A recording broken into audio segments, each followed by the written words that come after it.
Hey everyone, this is the Love of Cinema podcast. We like to talk movies. If you like to talk movies too, you come to the right place.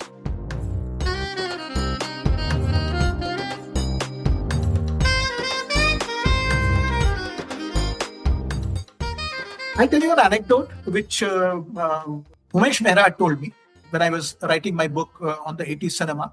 He said that they had gone to Moscow for a festival and suddenly they saw Robert De Niro. And his friend and Umesh Mehra started running towards Robert De Niro. And then they saw about 100 girls from the other side coming and running behind them. And when they looked behind, they saw it was Mithun. So these two guys were running after Robert De Niro and 100 girls were running after Mithun. So that's the kind of star person I am.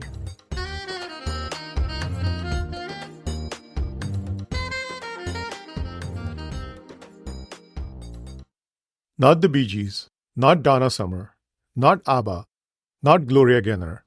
For most of India, when you say the word disco, the first names that come to mind are Bappi Lahiri and Mithun. Over the years, Mithun's 1982 film Disco Dancer has become an indispensable part of pop culture, not just in India, but also across the world, in faraway places like Russia and Egypt, where it has garnered a cult following. Disco Dancer propelled Mithun to stardom in the 80s, and as today's guest explains, gave him his star identity, an identity that revolved around dance, music, and action. This is Himanshu, and you're listening to the Love of Cinema podcast. Of course, there is much more to Mithun than Disco Dancer, and we'll be talking about all that on today's episode. But before moving on, an important reminder. If you enjoy organic conversations centered on Indian cinema, Love of Cinema podcast was created for people just like you. So if you enjoy the podcast, please do consider supporting the show. Love of Cinema podcast is my labor of love. And with every episode, I've attempted to create something that cinephiles will continue to find value, not just today, but over time as well. If you find value in the conversations on the pod, please do consider supporting the show. Your support will help me continue creating content with shelf life for fans of Indian cinema everywhere. You'll find the link to support the show in the show notes. You can also support the show directly from the podcast website. It's fast, it's easy, and your support is greatly appreciated. Also, if you like the episode, please share the episode on social media, as that will help other people discover the podcast. Coming back to today's episode, author Avijit Ghosh joins us to look back on Mithun's career in the 80s, the actor's breakout decade. Avijit has authored several books on cinema, his latest being When Aar Satya Met Himmatwala, which looks closely at the Hindi cinema of the 80s, perhaps the most transformative and disruptive decade. You'll find a link to his Amazon author page in the show notes. Do check out his other books as well. I was delighted to talk Mithun with Avijit. He's someone who has experienced the 80s Mithun era firsthand, watching many of his films in cinemas. We talked about everything from Mrinal Sen's discovery of Mithun, to the appeal of Mithun's dancing, to his 80s hits, to his national awards, and his global stardom. Mithun in the 80s. Here goes. Avijit, how are you doing? Hi, I'm great. Great. First of all, thanks a lot for coming on the podcast to talk about Mithun. I wanted to set up this talk in a particular way because, when we think of 80s Indian pop culture, we cannot possibly not think of Mithun. So many of his 80s films are an integral part of that, especially Disco Dancer. But of course, there is so much more to Mithun besides Disco Dancer and dance. And we're going to talk all about that. But before we do that, I wanted to ask you to talk a little bit about the Hindi film scene around 1980, so around the turn of the decade, and the prevalent star landscape and the popular film trends around that time, just to set up our talk. So, let's talk a bit about the 70s, because it is the 70s that, is followed by the 80s. So very briefly, you see, I'll talk about the late 70s. Say in 77, multi-starers hit the kind of stratosphere, because 1977 is a kind of a defining year when Manmohan Desai released 3 Lost and Found movies, Dharamveer, Chacha Bhatija, and Amar Anthony. And Parvarish also does similar theme, but with a very minor variation. And three of them, Amar Anthony, Dharamveer, Parvarish, they became the year's biggest hits.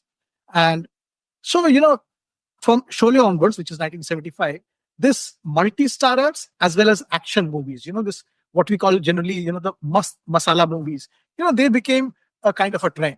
And in 1979, just before the 80s begin, we have actually a very indifferent kind of a year, where there's no major big hits. The biggest hit of the year is Nuri, Jani Dushman, and Dada. These are the very big hits.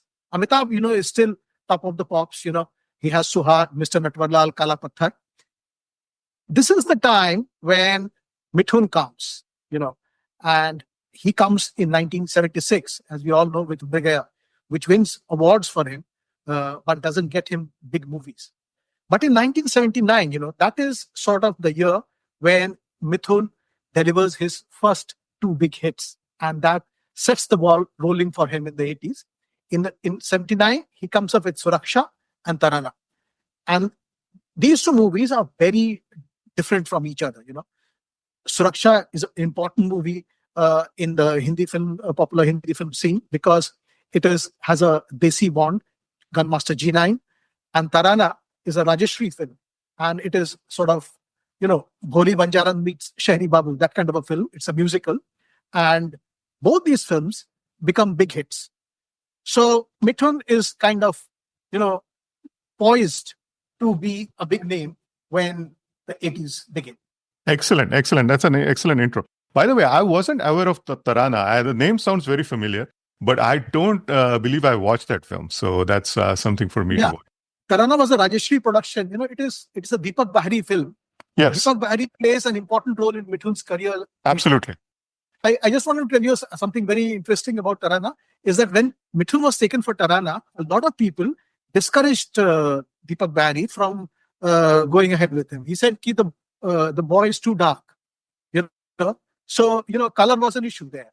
And it is to Deepak Bahari's credit that he said, nahi, is ladke mein kuch hai, and he went ahead with him. And Tarana, had a lot of hit songs. It is music director Ram Lakshman's major hit by them. And this song, Usha Mangeshkar's one of her biggest hits, Sultana, Sultana, Mera Naam Hai Sultana. Yes. Okay. Yeah, and Suraksha is a cult hit. I mean, I love Suraksha and Wardat. So I'm a big fan of those movies. Abhijit, let's talk about how Mithun was discovered. So I was, watching a Mrinalda interview. He mentioned that, he spotted Mithun at the FTI diploma convocation, where he was a chief guest along with Rishida and Alkazi, the legendary NSD director in the 60s and 70s.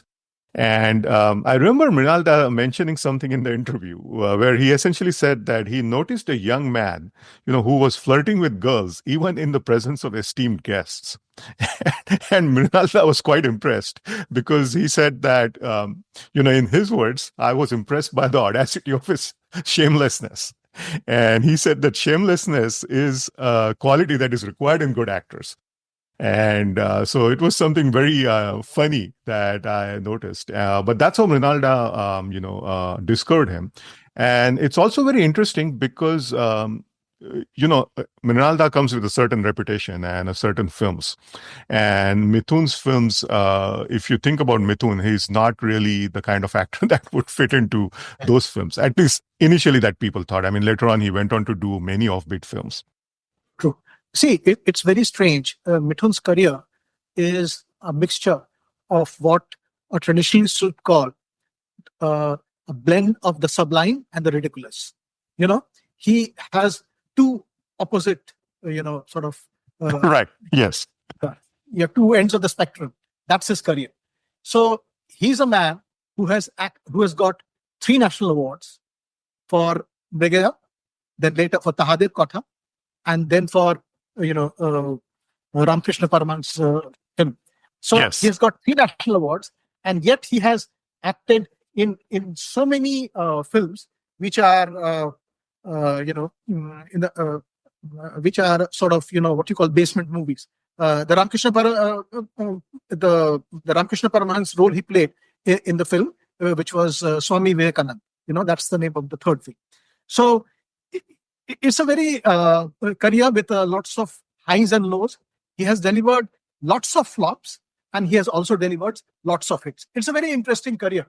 Yes, and Abhijit, what besides Suraksha and Tarana, are there any films before 1980 that are noteworthy that Mithun did?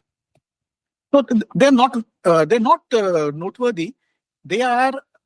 They are significant in their insignificance. Like he has played very small roles in films like Do Anjane, then Fool Khile Hai Gulshan Gulshan. So he was almost like an extra on in those movies. So the story is that here is a guy whom no one is backing and who does bit roles and then graduates into becoming a major star. So the thing is that the interesting thing about Mithun for me is that he wasn't just a hero, but he was an idea whose time had come. Because if you want to understand Mithun's emergence in the 80s, then we have to also understand the period in which he has emerged. So the period is 1980s. We see, the gentry, abandoning the theaters, because this is the time when video piracy crisis hits the peak. The middle class abandon the theaters, and this creates a kind of new demographics, for a new star. The new demographics needs a new star for the non-gentry cinema goers, because they are in a larger majority than ever before, and Mithun becomes their most representative idea.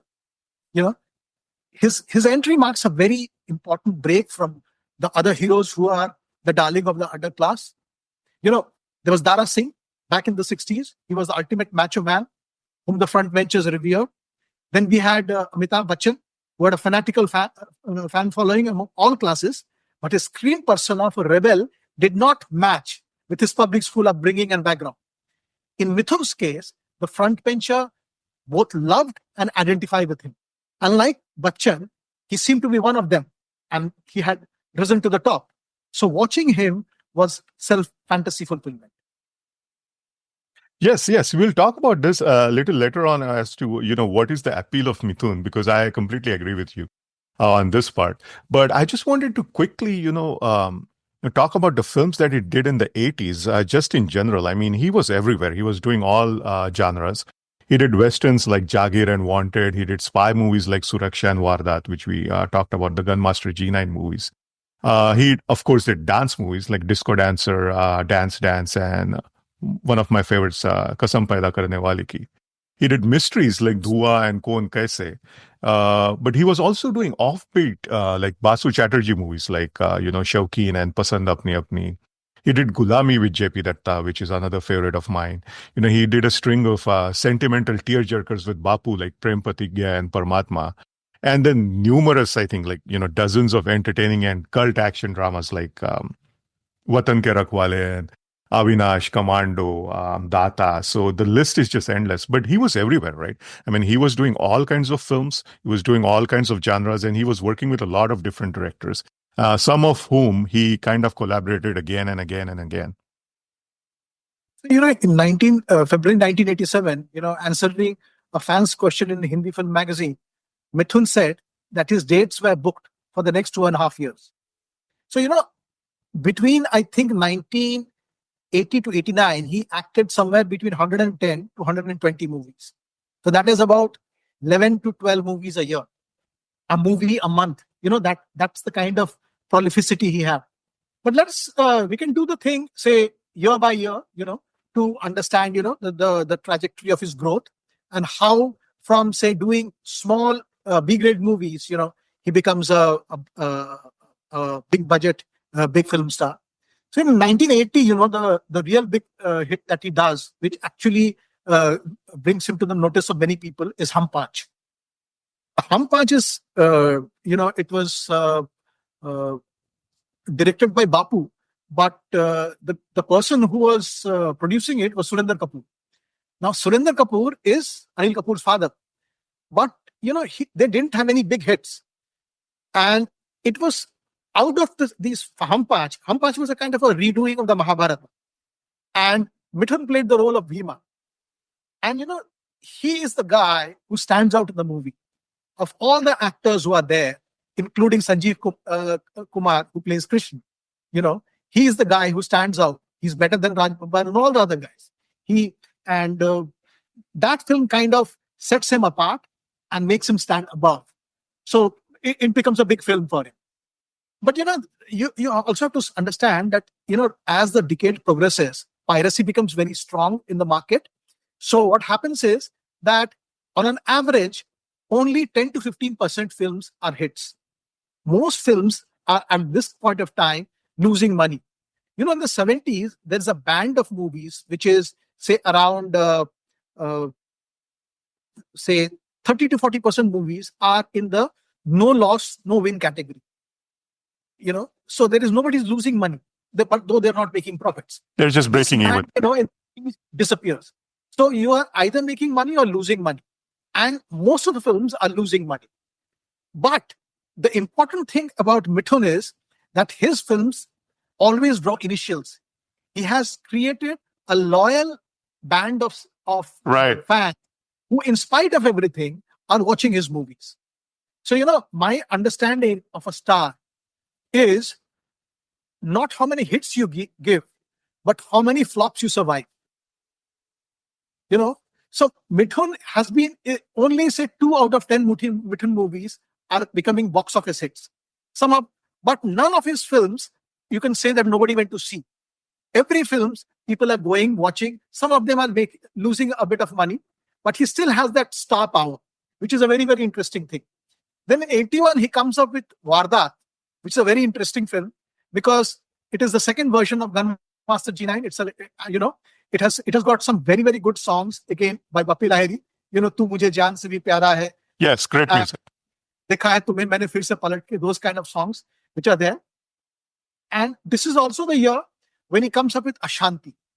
Now, Ashanti is a very interesting film. It is one of his first big budget films because there is Rajesh Khanna, but more importantly, there are 3 heroines in the films. There is Zeenat Aman, there is Parveen Bobby, and there is Shabana Azmi. And he is paired with Parveen Bobby in the film. And again, among all the stars of Mithun that stand out, in this film, he plays a Beoda. And there is Kam Dada, and there is a scene in this film where Parveen Bobby is being chased by a band of ruffians. And there is this Mithun's underling who tells him, Dada, wo ladki jo hai, wo usko picha kar rahe hain. He's drunk and he says, line cross Kerala ki nahi. So he's basically saying the girl is running in somebody else's territory. The line is my territory. As long as he's in other territory, I don't care.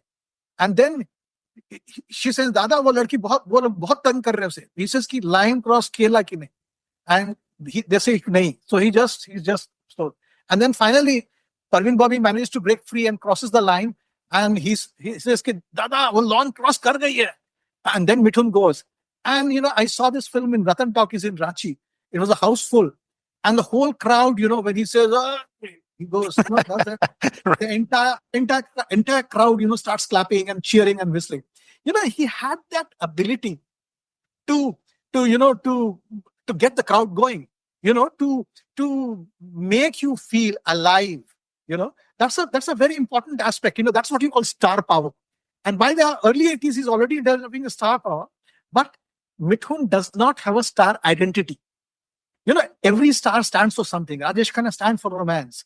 Amitabh Bachchan stood for action. What do you stand for? That happens in 1982. In 1982 comes Disco Dancer. Gives Mithun the personality. A screen personality. 2 things on which his future career is going to be defined by. Fighting and dancing. And dancing obviously means singing.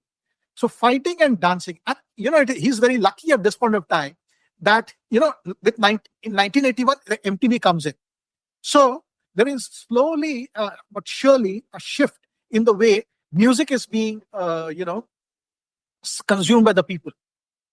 Before MTV comes in, music is an audio experience. With the MTV coming in, music becomes an audio-visual experience. So this is getting translated into cinema also. In 1977, John Travolta comes in with Saturday Night Fever. So gradually these things are flowing down, to Bollywood also, and dancing becomes an important ingredient in a star's persona. If you see the stars before that, there are very few stars who could dance properly. But Mithun is, times are changing, and now we are going to see the rise of the dancing stars. Mithun, you know, Jitender's dancing gets maximized, and later we also have Govinda. So Disco Dancer comes, gives him that identity, and it's a film that becomes a hit in India. It becomes a super hit in Russia. Yeah, Russia, as well as in fact USSR. So that's Yes. Central Republics and all, which are not, which are no longer part of USSR, and became independent nations after that. There also is popular. He becomes popular in Egypt, Tokyo. Yes. Yeah. So there's a sort of a globalization of Mithun, and he becomes a kind of a durable star after that. I tell you an anecdote which Umesh Mehra told me when I was writing my book on the 80s cinema. He said that they had gone to Moscow for a festival, and suddenly they saw Robert De Niro, and his friend and Umesh Mehra started running towards Robert De Niro, and then they saw about 100 girls from the other side coming and running behind them. And when they looked behind, they saw it was Mithun. So these two guys were running after Robert De Niro, and 100 girls were running after Mithun. So that's the kind of star persona he had. Before we move on, I just want to talk a little bit more about Disco Dancer. So, of course, Disco Dancer is this huge hit, and it has actually blown in its reputation over the years. Because I was looking at the hits of 1982, and Disco Dancer is probably like the 7th or the 8th biggest hit. So when it was released that year, I don't think it was that huge, but over the years, it has garnered this reputation. What do you think is this insane appeal about Disco Dancer that connects, audiences across the globe? See, stardom or a film's super popularity, that's a secret ingredient. Nobody really has an answer to it. Otherwise, everybody would be making the hits of their choice. But something somewhere touches people, it touches your popular pulse. And I think somewhere Disco Dancer, Disco Dancer is no different from many other films, but probably it was the first film in India, the disco dancing film, where singing and dancing of the main hero is so closely linked. You have Tisri Manzil in the past, you have Hum Kisi Se Kam Nahi. But to some extent, I feel Disco Dancer massified dancing. It brought dancing to the streets like never before. What was exception earlier became the rule. People dancing on the streets. In a sense, you can say that Mithun and Papi Lahiri, they taught India how to dance. Now dancing has become part of our festivals. In a sense, Disco Dancer has been seminal in that way. It has been a kind of a path breaker, a pioneer in creating a dance culture in India. And that, I think, is what really made it a success. It's true that the Disco Dancer was not really a very big hit in big cities. But I saw Disco Dancer in Sri Vishnu Talkage in Ranchi. And I know that people were dancing in the aisles. वो पैसे फेंकना और नाचना ये hall में कम होता था. पहले लोग पैसे फेंकते थे, सीटियां बजाते थे, तालियां बजाते थे. लेकिन हॉल में हीरो के साथ डांस करना ये एक रेयर चीज थी. और ये disco dancer played a very, very important role in doing it. You see, Amitabh Bachchan's films, they had one good dance number. Take Sikhaike Panbararas Wala or some other films, he's been dancing, but only in that song. Disco Dancer had at least 5-6 numbers where you danced. And one of the songs, Jimmy Jimmy, has become a kind of eternal, a perennial hit. Absolutely. It continues to be. And because now we have these dance competitions which are shown across, and they are put on YouTube, you can see that people have been dancing and, doing these things for, it's a thing that continues. And one more thing about Mithun's dancing, I think that is really part of his appeal. I personally always thought that one of Mithun's appeal lies in his dancing ability and the way that he reminds you of just normal folks dancing to music. You know what I mean? Like when you see him dance, you feel like he's dancing like regular folks would dance. There True. is a certain accessibility to his dance, if you will. Yes, true. Yeah. Very different from what you feel, for example, when you see Ritik or Madhuri on screen, right? Who look like really professional dancers. And, it's not something that you're going to be able to replicate.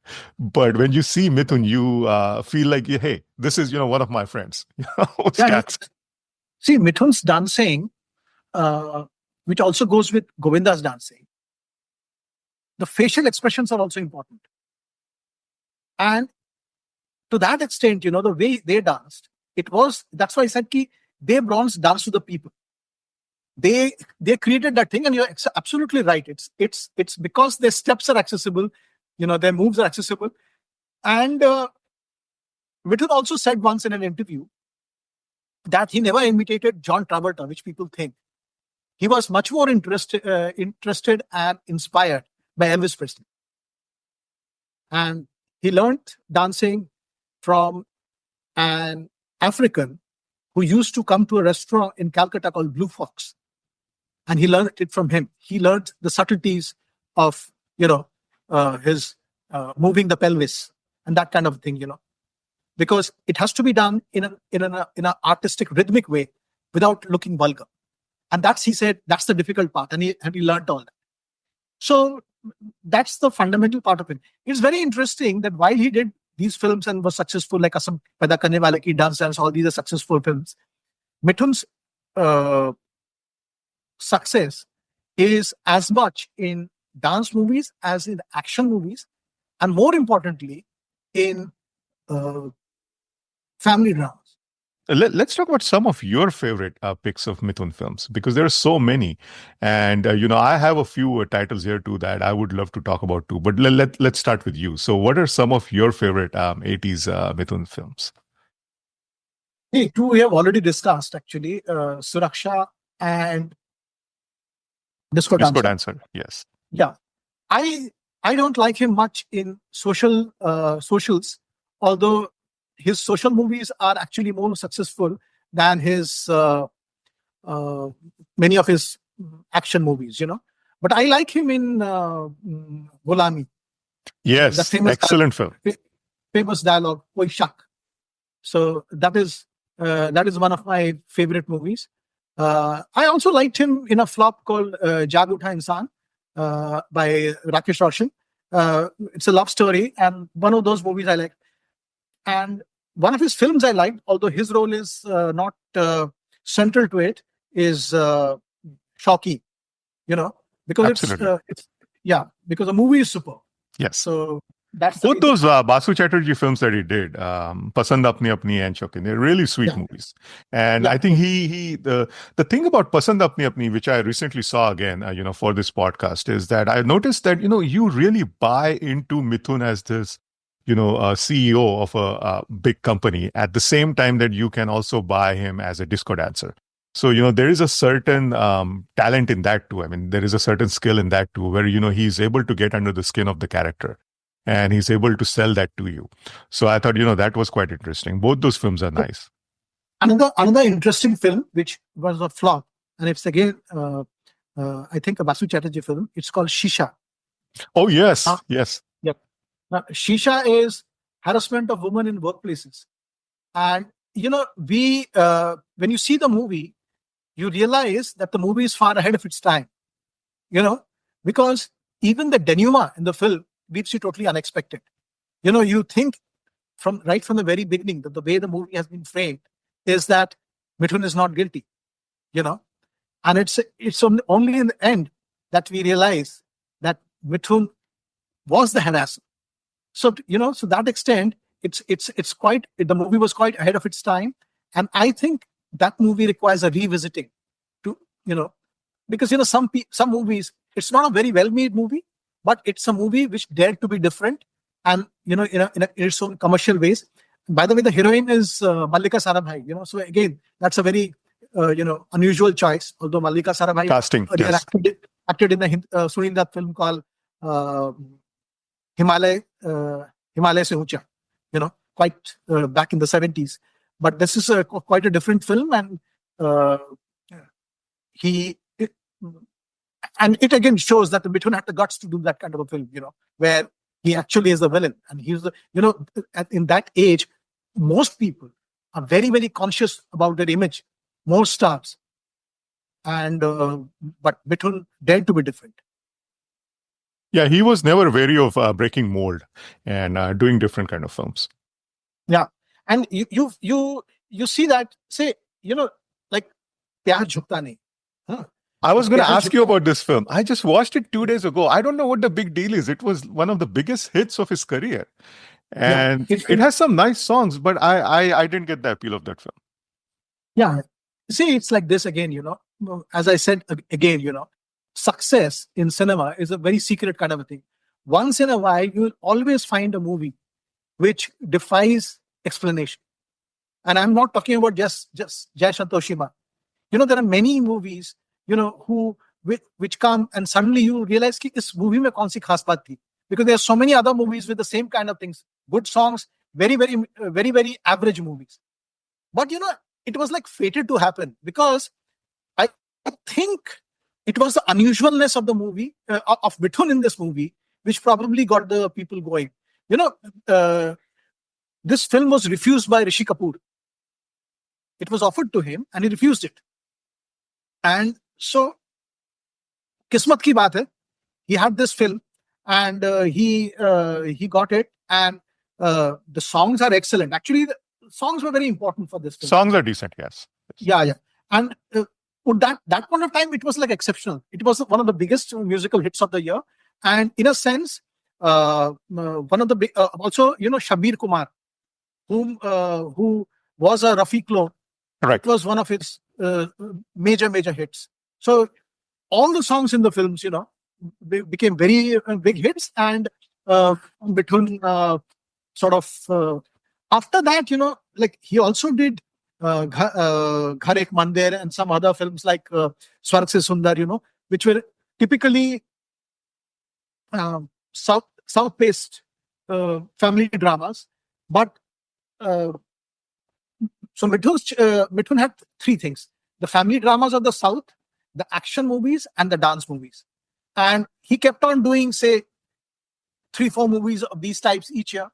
1 or 2 were hits, but he kept on getting more and more movies, which means that he had something which the producers always thought that he would, like he had something in it. You mentioned Umesh Mehra a few minutes ago, and I want to talk about one of his films, Avinash, which is essentially a riff on Born Identity. But I love those Umesh Mehra Mithun films, because, it always seemed to me that he was doing something, Umesh Mehra, like he was always up to trying something new. And he always had an edge to his filmmaking. Is there anything he told you about when you spoke to him about your book about Avinash? He didn't speak to me about Avinash, but I'm aware that it is one of his movies. You see, I think he did 6 or 7 movies with Mithun. Ashanti was one of them. He did this super hit film also, which was a big hit, called Jaan, which again is a Mithun film. I think, its opening credits is probably one of the best you will see in Hindi films. Very, very innovative. Yes. And he did some other movies also. See, Umesh Mehra was known to be an experimental guy, and he was one of the first guys whose father, FC Mehra, tied up with the Soviets. Right. And they did two films which were super hits, Ali Baba Chalis Chor and Soni Mahewar. Right. And later he got into this relationship with Mithun, and they kept on doing films, and they worked. Umesh Mehra actually was part of the, this gang of the new kind of filmmakers who were, sort of technology conscious, and, doing films which were slightly, edgier and ahead of their times than technically than what the other people were doing, those times. Yeah, even the opening credits of Avinash are great. They are a little Bond-esque, but they are also great. Where Mithun is just shooting different kinds of guns and walking across a title that says Avinash. So Avinash is also certainly a great cult film, which I am personally fond of. And then, Abhijit, we have to talk about Kasam Paida Karne Wale Ki. It's probably my favorite because I just love the soundtrack. That soundtrack would make my top 50 Hindi film soundtracks. I just love that soundtrack. What can you tell us about this lovely film? Well, you see, again, this is B. Subhash. Yes. So B. Subhash and Mithun had a very strong relationship because it was with B. Subhash that Mithun hit his prime, and they did several films together, which were Kasam Paida Karne was one of them, and then against Dance Dance. The thing with these people were this team was that they maximize the times. B. Subhash was not a great filmmaker, but he was one of the most successful filmmakers of the 1980s. So he understood the pulse of the public, and Mithun became his instrument in sort of reaching his goal. So, with Disco Dancer, he could do that. With Kasam Paida Karne Wale Ki, he did that. And that song, Jalaya hai, Jalayenge, it's you thought that Disco Dancer would be a one-off thing. But Kasam Paida Karne Wale Ki, shows that he's still in the groove. With Dance Dance, again, Mithun once said in an interview that the final, the which happens, he did many more steps, within the limited time, than he had done in Disco Dance. So they were trying to improvise, and they're trying to improve upon, which is what made them such a good team.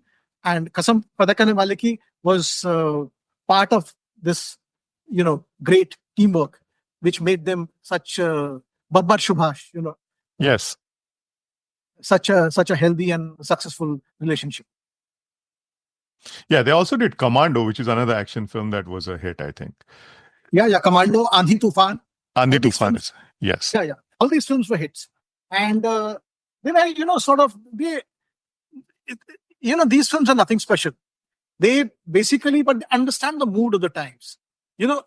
80s has a certain kind of feel of the public. As I said earlier, that this is the time when the gentry stop going to the cinema.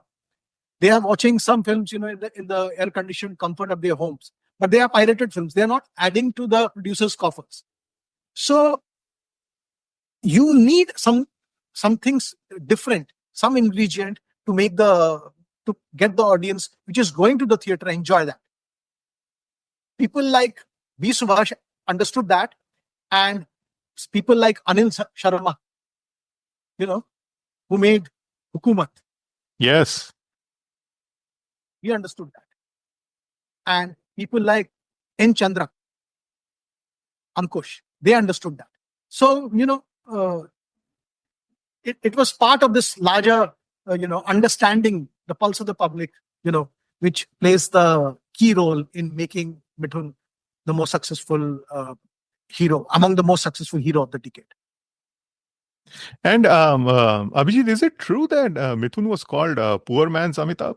Is this something that was like gossip magazine stuff, or it's really true? Oh, he was called poor man's Amitabh by the film magazines. He was called. But the truth is that Amitabh was Amitabh. Jitendra had said that long ago, that 1 to 10 is Amitabh. We start from number 11. So that is true. But having said that, it's also true that for his own audience, Mithun was as big a king or as an emperor, than anyone. See, Amitabh was somebody who was above. So you liked Amitabh, you also adored and admired him. But Amitabh was not your elder brother or younger brother. Mithun was like मेरे घर का कोई आदमी hero बना है. He had that sense of, he gave that sense of being one of you. So to that extent, the common people, the whom we call, the poor man's, they definitely adored him much, much more. I mean, we talked about this a little bit, but why do you think that Mithun was more relatable than Amitabh? Because Amitabh is also not like a conventional, superstar like, Raj Kapoor, Dilip Kumar, or even Rajesh Khanna. But there is a certain appeal about Amitabh that, obviously made him the superstar that he is. But why do you think that in the case of Mithun, the relatability factor was that much higher? Amitabh often played common people with a certain degree of anger. He stood in for their rage or anger against the system. To that extent, Amitabh represented the people. He represented the emotions of the people. But in terms of his appearance, dialogue delivery, there was always a degree of sophistication. I think in Mithun's case, the lack of sophistication is something that people identified with. See, later in the 90s, he's been also doing films like Chandal, Gunda. He's doing those kind of films. B films, yes. People are identifying with them also. So I think that relatability factor is also there, and also because the way sort of he danced, the way he smiled. Mithun also is doing lots of lower budget movies. Amitabh, after he makes it big, he's only with the big guys. So to that extent, I think that his whole persona was much, much more relatable than Amitabh. Amitabh was definitely the bigger star, and he had a much bigger band of supporters. But by the way, black marketeers also loved him a lot, loved Amitabh a lot, because they said that since the queues are longest, he helps us run our families. But in 2006, I went to Dantewada, which is a Maoist belt, to report for Times of India. It was a different story, but I saw in a particular block, I saw a small VCD selling shop. And I went to him and I said, ki, yahan pe bada hero kaun hai? I said, Shah Rukh Khan, Salman Khan. He said, nahi. Yahan pe to sirf do hi hero chalte hain. This is 2006. And he said the two big heroes was Mithun Chakravarti and Imran Hashmi. So that is how it is. And you see, very interesting. Yeah. And the fantastic thing about Mithun is his ability to keep on reinventing himself. See, don't forget that Mithun played an important role in the Kashmir Files, which was released in 2021 and was one of the biggest hit of the year. So his first hit is in 1979, and the last hit so far is in 2021. So that is exactly 42 years. So he's almost acted for 5 decades now, but 4 decades of success. That tells you something about his acceptability, durability. In 2017, he has done again Borman. So totally different genre. He and he identifies himself. For many years, he was also Dance Bangla, which is a television program. He was a regular appearance there, and because of him, people used to watch that program in Bengal. So he has been plus his Bengali hits are obviously there. But I'm just talking about the sheer range of the guy. He's a major hotel businessman. He has been a politician representing all shades of political color, right from the left to blue Trinamool to saffron BJP now. So that also is there. He has been also India's highest income taxpayer at some point of time. So he is like a fabulous, his life has all the ingredients of a superb, what you call Bollywood masala movie. And don't forget that, and I forgot, by the way, that, he had to leave Calcutta because of his so-called involvement with the Naxalites in the 60s. Yes, I read about that. He was actually officially part of the Naxal movement for a few days, right? I mean, it was only for a few days, I think, but he was officially a part of that movement. No, see, there cannot be anything official about the Naxalites because it was an underground thing. But I have read an interview by his father, which was published in 1976, that the only time he got mad at his son was when he came to know that he had some kind of involvement, and then he had to leave Calcutta because of that. So he must have been sort of more or less involved at some level. Another thing that I find interesting about Mithun is, he is also very savvy when it comes to business model. Like there was a time in the late 90s or mid 90s when he used to make all those, what we would call B films like Ravan and the ones that he did with TLV Prasad. And he used to shoot them in Ooty, where he was based. And it used to be usually like a 60-day, schedule. So they were all shot on his properties or very close to his properties. And, they were just shot in one town. So I thought, that was very savvy of him as well, because he doesn't want to move from where he's based in. And at the same time, he's working. See, he used to say that other people give you the dates for the other heroes, give you the dates for the films. He says, I am giving you a complete package. I am giving you the shooting spot. I'm giving you the dates. I'm giving you where to stay. If you stay in my hotel, I give you a concession. So, right. He created a system where the costs were cut down to such a level that even if you sold a film, say for a very nominal price, you'd make a profit.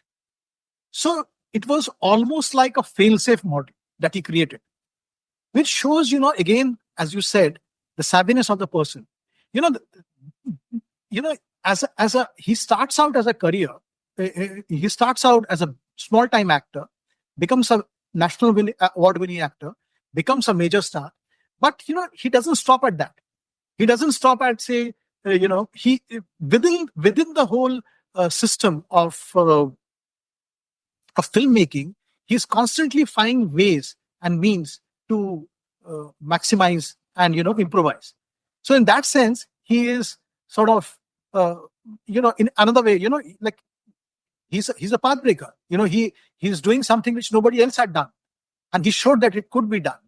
And let us not forget again, that in the 90s, it again, films are flopping still, because the multiplexes haven't yet come in.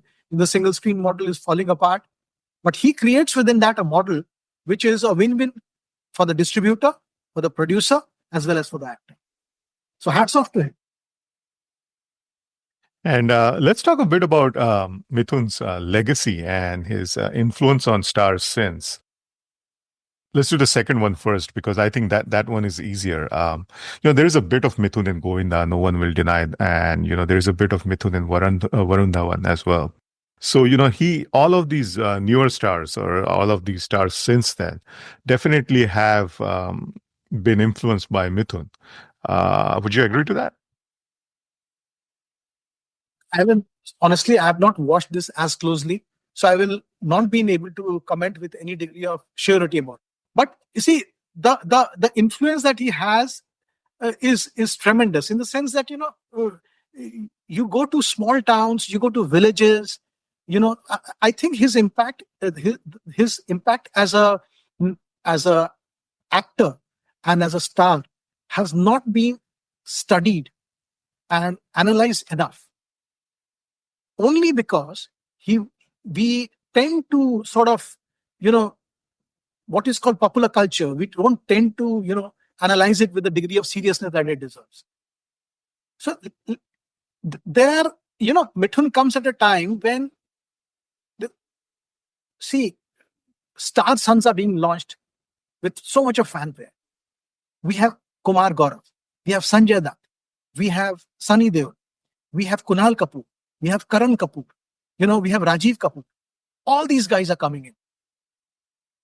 And yet, Mithun is there and he's making inroads.